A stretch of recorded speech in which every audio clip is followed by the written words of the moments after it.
నానంటమ్మా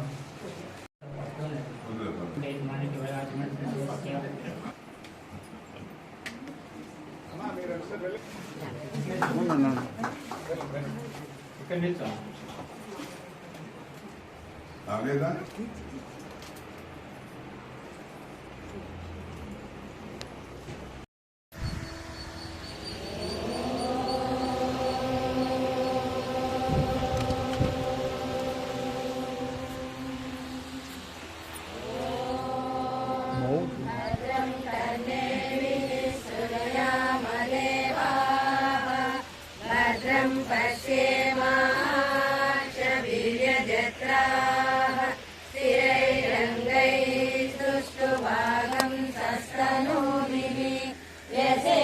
देवहितं यदायुः स्वस्ति न इन्द्रो वृद्धश्रवाः स्वस्ति न पूषा विश्ववेदाः स्वस्ति नस्ताक्षो अरिष्टनेमिः स्वस्ति नो बृहस्पतिर्ददातु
ओम केशवाय स्वाहा, ओम नारायणाय स्वाहा, ओम माधवाय स्वाहा, ओम केशवाय स्वाहा, ओम नारायणाय स्वाहा, ओम माधवाय स्वाहा।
परब्रह्मणे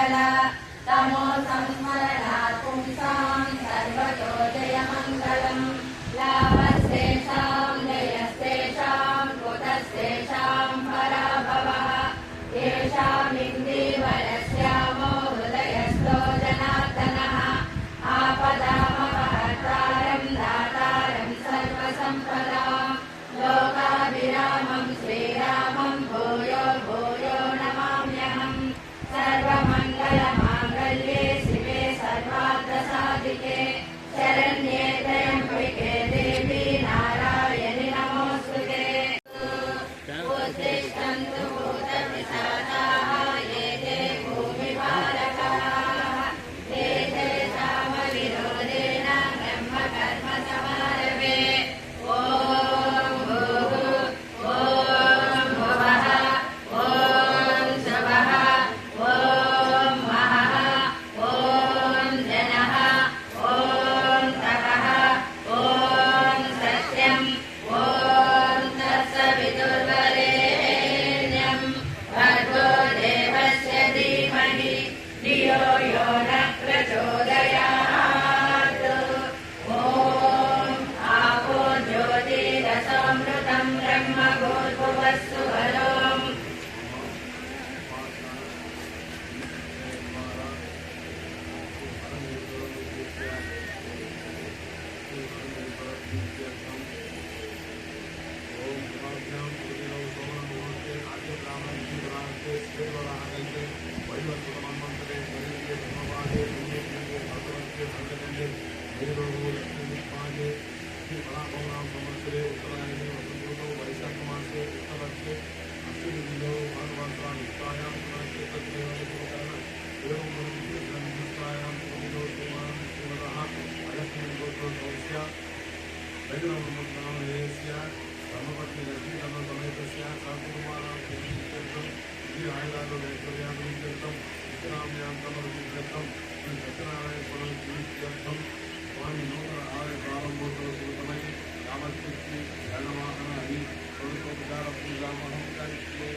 वरुणं ध्यायामि अस्मिन् कलशो वरुणम् आवाहयामि रत्नखचितसिंहासनं समर्पयामि हस्तयोः अर्घ्यं समर्पयामि पादयोः पाद्यं समर्पयामि मुखे आचमनीयं समर्पयामि स्नानं समर्पयामि स्नानानन्तरं शुद्धाचमनीयं समर्पयामि वस्त्रं समर्पयामि यज्ञोपवीतं समर्पयामि गन्धं समर्पयामि गन्धस्योपरि अलङ्करणार्थम् अक्षतान् समर्पयामि पुष्पाणि समर्पयामि धूपमाग्रापयामि दीपं दर्शयामि ॐ भूर्भुवस्सुवः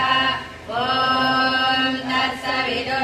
तत्सवितुर्वरेण्यं भर्गो देवस्य धीमहि धियो यो नः प्रचोदयात् आयुधं सवाहनं सशक्तिं पत्नीपुत्रपरिवारसमेतं विष्णुं लोकपालकम् आवाहयामि स्थापयामि पूजयामि गौरीनाथं गिरीशं च नीलकण्ठं त्रिलोचनं महेश्वरं च विश्वेशं लोकपालं नमाम्यहम् साङ्गं सायुधं सवाहनं सशक्तिं पत्नीपुत्रपरिवारसमेतं रुद्रं लोकपालकम् आवाहयामि स्थापयामि पूजयामि उमे मम प्रिये देवी शङ्करार्धशरीरिणि सौभाग्यं कुरु मे गौरी शिवशक्ति नमोऽस्तुते साङ्गां सायुधां सवाहनां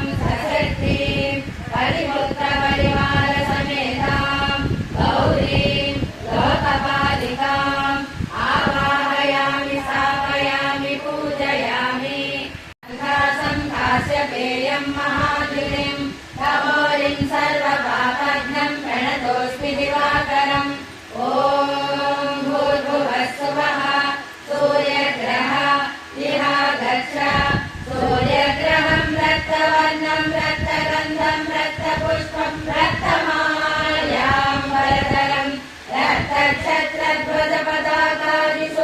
समेतं दिव्यरथसमारूढं मेरुं प्रदक्षिणीकुर्वाणं प्रान्मुखं पद्मासनस्थं विबुधं सप्ताश्वं सप्तरज्जुं कलिङ्गदेशाधिपतिं काश्यपसगोत्रं प्रभवसंवत्सरे माघमासे शुक्लपक्षे सप्तम्यां भानुवासरे अश्वनी नक्षत्रजातं सिंहराश्याधिपतिं किरीटिनं सुखासीनं पत्नीपुत्रपरिवारसमेतं ग्रहमण्डले प्रविष्टम् अस्मिन् अधिकरणे वर्तुलाकारमण्डले स्थापित स्वर्णप्रतिमारूपेण सूर्यग्रहम् आवाहयामि स्थापयामि पूजयामि सूर्यग्रहादिदेवताम् अग्निं साङ्गं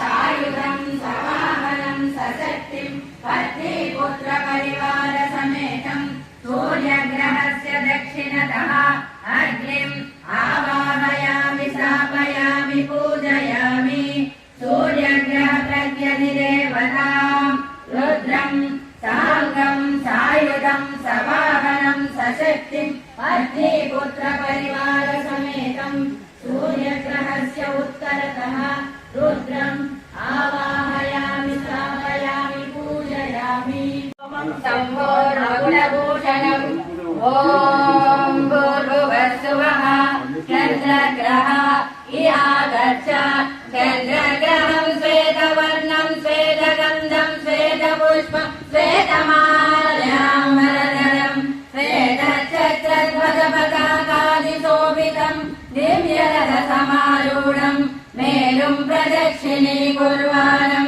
दशाश्वरथवाहनं प्रत्यन्मुखं विबुधं दण्डधरं यमुनदेशाधिपतिम् आत्रेयसगोत्रं सौम्यसंवत्सरे कार्तीकमासे शुक्लपक्षे पौर्णमास्यायाम् इन्दुवासरे कृत्तिका नक्षत्रजातं कर्काटकराश्याधिपतिं किरीटिनं सुखासीनं पत्नीपुत्रपरिवारसमेतं ग्रहमण्डले प्रविष्टम् अस्मिन् अधिकरणे सूर्यग्रहस्य आग्नेयदिग्भागे समचतुरस्रमण्डले स्थापित रहितप्रतिमारूपेण चन्द्रग्रहम् आवाहयामि स्थापयामि पूजयामि चन्द्रग्रहादिदेवताः साङ्गाः सायुधाः सवाहनाः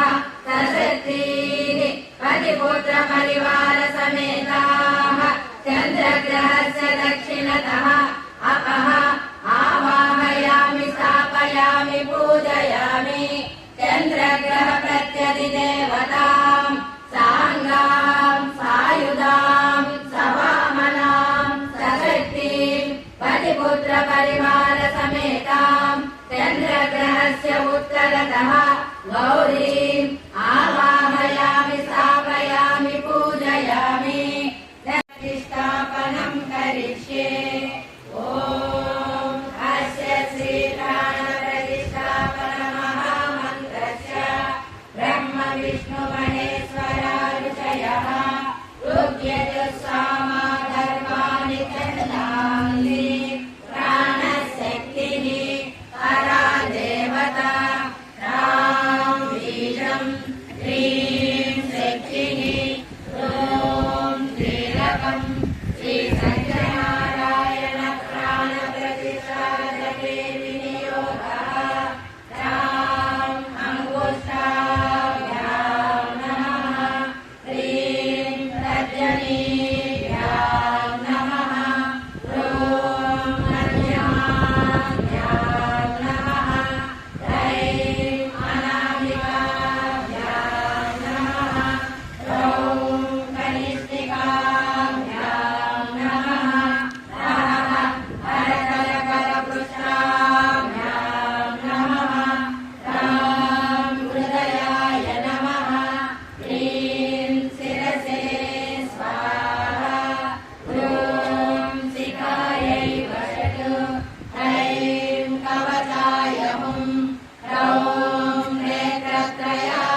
వ్రతం ఎందుకు చేస్తారు అంటే ఏదో మన యొక్క కోరికలు తీర్చడం కోసం కాదు. సకాలంలో వర్షాలు పడడం, పంటలు చక్కగా పండడం, పశువులు అవన్నీ కూడా హాయిగా జీవనం కొనసాగించడం, వీటన్నిటి కోసం ప్రతి సంవత్సరం కూడా మహర్షులు యజ్ఞయాగాది క్రతువులు చేస్తూ ఉంటారు. ఈ యజ్ఞయాగాది క్రతువులకి కేంద్రం నైమిషారణ్యం.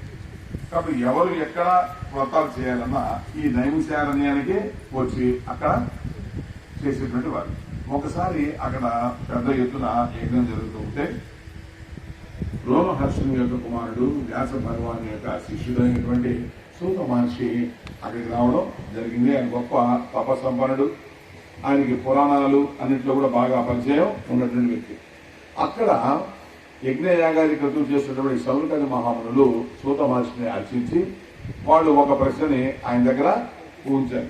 ఏమిటంటే, స్వామి కొంతమంది వ్రతాలు చేస్తున్నారు, కొంతమంది యజ్ఞయాగాది క్రతువులు చేస్తున్నారు, కొంతమంది నామజపం చేస్తున్నారు, కొంతమంది ధ్యానం చేస్తున్నారు, కొంతమంది తపస్సు చేస్తున్నారు.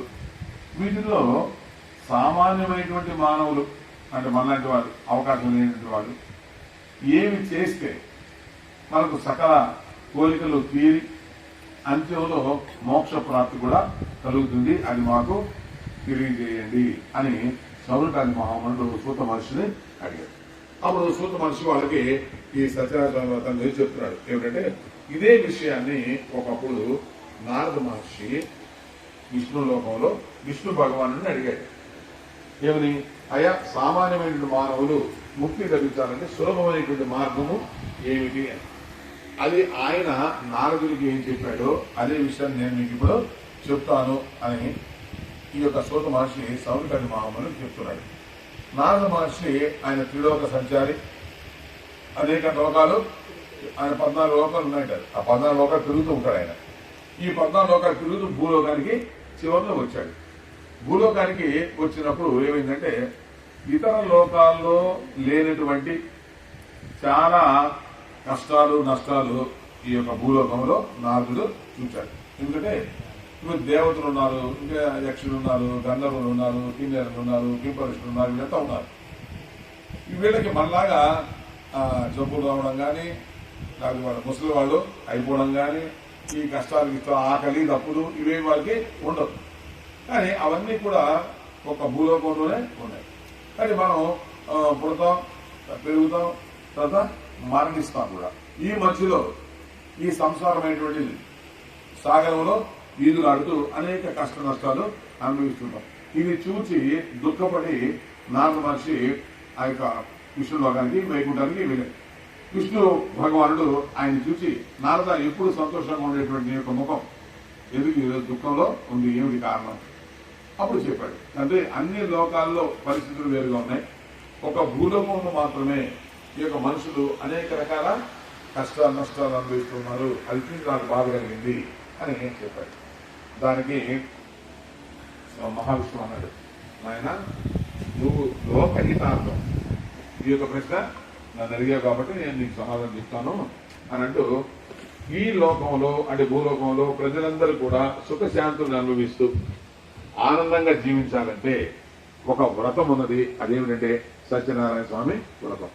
ఈ వ్రతాన్ని కానీ ఆచరిస్తే వాళ్ళందరూ కూడా ఎలాంటి కష్టాలు నష్టాలు లేకుండా సుఖ సంతోషాలతో పిల్లాపాపలతో ఆనందమైనటువంటి జీవితాన్ని వాళ్ళు గడుపుతారు అని శ్రీ మహావిష్ణువు నారదుడితో చెప్పాడు. అప్పుడు నారద మహర్షి అడిగాడు, స్వామి, అసలు ఆ వ్రతం నేను కూడా ఎప్పుడు వినలేదు, ఆ వ్రతం ఏమిటో అది ఎలా చేయాలో చెబితే నేను వెళ్ళి భూలోకంలో దాన్ని వ్యాప్తి చేస్తాను.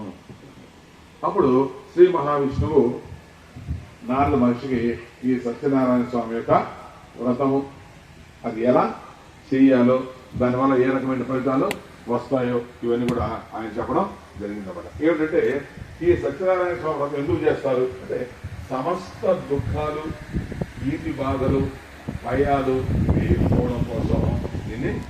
అంతేకాకుండా సంతానం లేనటువంటి వారు సంతానం కలగడం కోసం ఈ యొక్క సత్యనారాయణ వ్రతాన్ని కూడా వాళ్ళు ఆచరిస్తూ ఉంటారు. అలాగే ఈ యొక్క శత్రు బాధలు అలాంటి వాళ్ళు కూడా పోవడం కోసం. అయితే ఇది ఎప్పుడు చేయాలి అంటే, వైశాఖ మాసం, మాఘమాసం, కార్తీక మాసాలు ముఖ్యమైనటువంటి. ఇదేంటిది? సో ఇది వైశాఖ మాసం మనకు మామూలుగా వచ్చింది. వైశాఖ మాసంలో మనం ఇది చేస్తూ ఉన్నాం. అలాగే 3 ముఖ్యమైనటువంటి రోజులు కూడా చెప్పడం జరిగింది. ఏమిటంటే ఏకాదశి, తర్వాత పౌర్ణమి, రవి సంక్రమణం. కానీ భగవత్ సంబంధమైనటువంటి విషయాల్లో ఎప్పుడు కూడా మంచి రోజులు చెడు రోజులు అంటూ ఉండవు. కానీ మనం చూస్తుంటాం ఎంతసేపు తిథి వార నక్షత్రాలు, దీంతోనే మన జీవితం అంతా కూడా సగం నాశనం అవుతాం. నీవు ఎప్పుడైనా ఏది మంచి రోజు ఏది చెడ్డ రోజు అని చూడాలంటే నీకు సంబంధించిన పనులు ఏమైనా ఉంటే, ఏదో దుర్మార్గాలు ఏమైనా చేస్తూ ఉంటే, ఏదో దొంగతనం గట్రా చేయాలనుకోండి, అప్పుడు చూసుకోండి తిథి వార నక్షత్రాలు ఎదురుగా పట్టుకుని తన్నకుండా పోలీసులు. నీవు మంచి పని చేస్తూ ఉంటే అది దానికి తిథివార నక్షత్రాలు ఎవరు చూడకూడదు, భగవత్ సంబంధం విషయాన్ని అస్సలు చూడకూడదు. అది కానీ చూస్తూ ఉన్నామంటే ఇవన్నీ కూడా పోస్ట్పోన్ చేసుకుంటా పోతాం. ఈరోజు బాగలేదు దేవుడు పని చెయ్యవు, ఈరోజు బాగలేదు పండుగ చెయ్యవు, వ్రతం చెయ్యవు. కానీ భగవంతుడికి సంబంధించిన విషయాలలో ఎప్పుడు కూడా మంచి రోజు చెడు రోజు అని ఉండదు.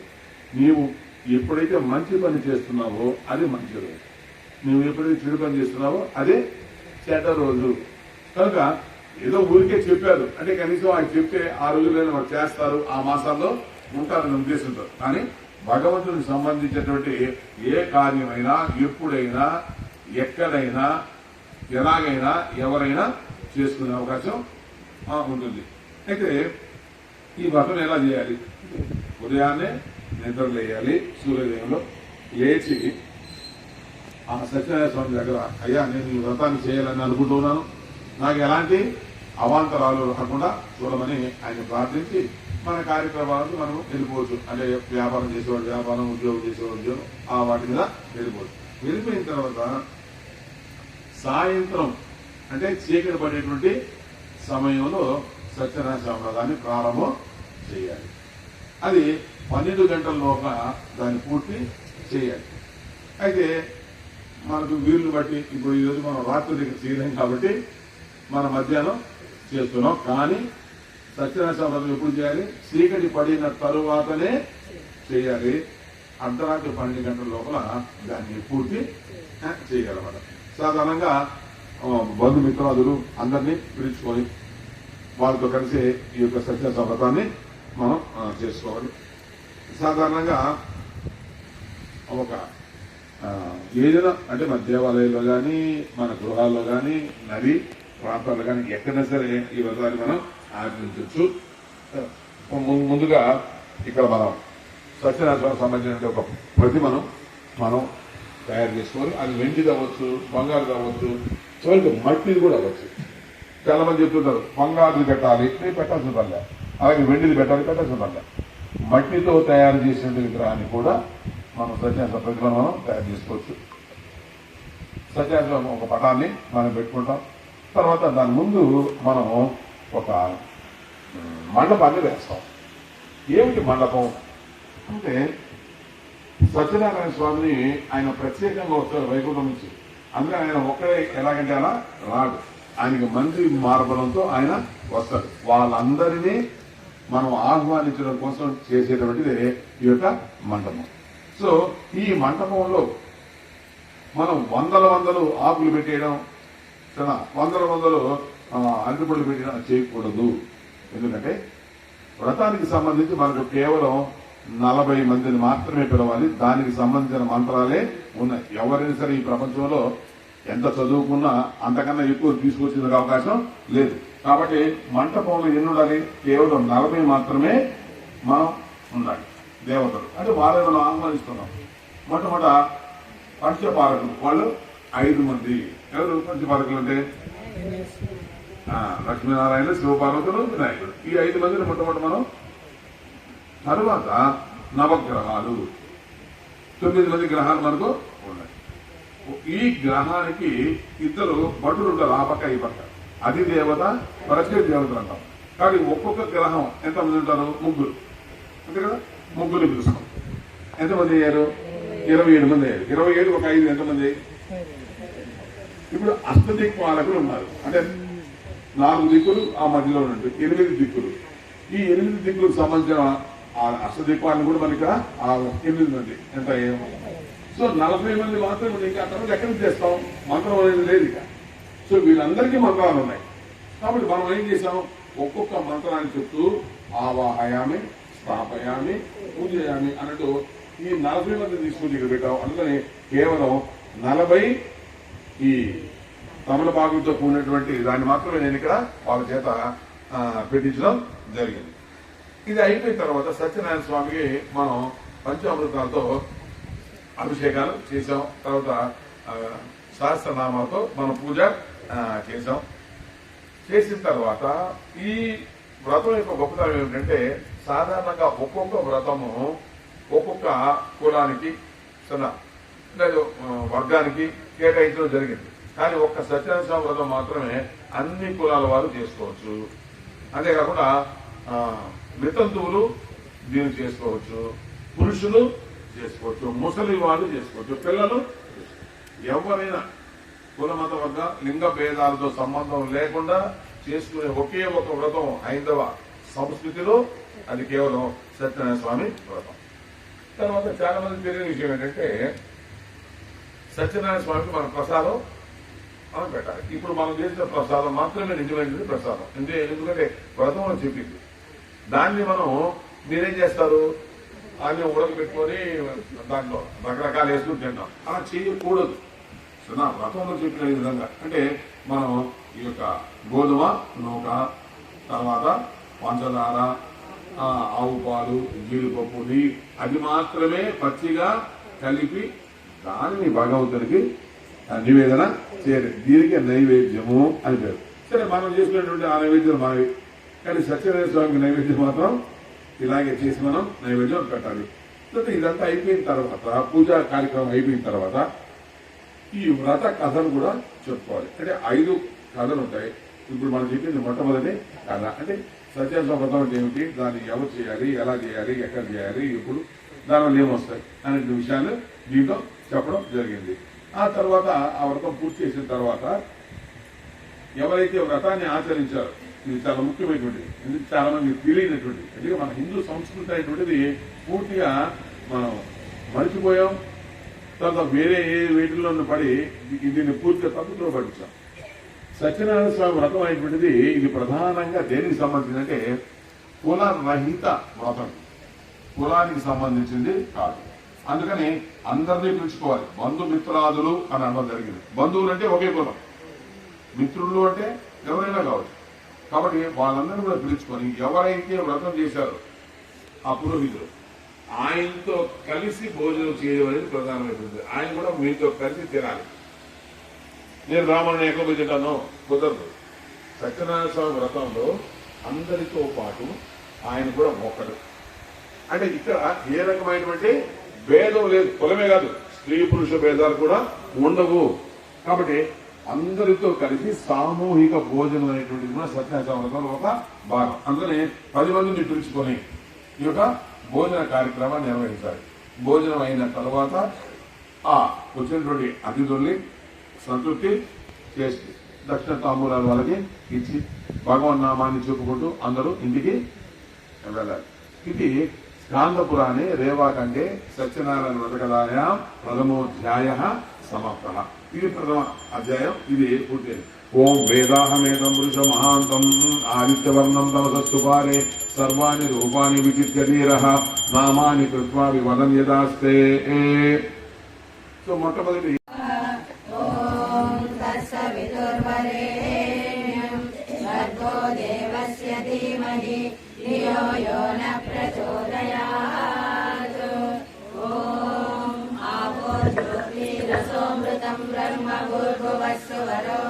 శ్రీ సత్యనారాయణ స్వామి ముద్దిశ్య శ్రీ సత్యనారాయణ స్వామి ప్రీత్యర్థం శ్రీ సత్యనారాయణ స్వామినః పునః పూజాం కరిష్యే. శ్రీ సత్యనారాయణ స్వామినే నమః. ధ్యాయామి ఆవాహయామి రత్నఖచిత సింహాసనం సమర్పయామి. ముఖే ఆచమనీయం సమర్పయామి. స్నాపయామి. స్నానానంతరం శుద్ధాచమనీయం సమర్పయామి. वस्त्रयुग्मं समर्पयामि यज्ञोपवीतं समर्पयामि दिव्यश्रीचन्दनं समर्पयामि अक्षतान् समर्पयामि नानाविधपरिमलपत्रपुष्पाणि समर्पयामि ॐ भूर्भुवस्सुः एता असदन् असदस्सुकृतस्य सुकृतस्य सदन्न सदस्सुकृतस्य सुकृतस्य लोके लोके सुकृतस्य लोके सुकृतस्येति सुकृतस्य लोके तास्ता लोके लोके ताः ता विष्णो विष्णो तास्ता विष्णो विष्णो पाहि पाहि विष्णो विष्णो पाहि विष्णो इति विष्णो पाहि पाहि पाहि पाहि पाहि पाहि पाहि यज्ञं यज्ञं पाहि पाहि यज्ञं यज्ञ पाहि पाहि यज्ञं यज्ञं पाहि पाहि यज्ञपतिं यज्ञपति पाहि पाहि यज्ञपतिं पाहि पाहि पाहि यज्ञपतिं पाहि यज्ञपतिमिति यज्ञपतिं पाहि मां पाहि पाहि मां यज्ञनियं मां यज्ञनियं मां यज्ञनियमिति यज्ञनियम ओम शांति शांति शांति ओम सुमंगलदेवी मधुरमागम समेत पश्यतां सौभाग्यमस्मै दत्वा यदास्तेन विपरीतना ओम शतमानं भवस्यतायु पुरुष शतेन्द्रिय आयुष्येवेन्द्रिये प्रतिष्ठति आयुष्येवेन्द्रिये प्रतिष्ठति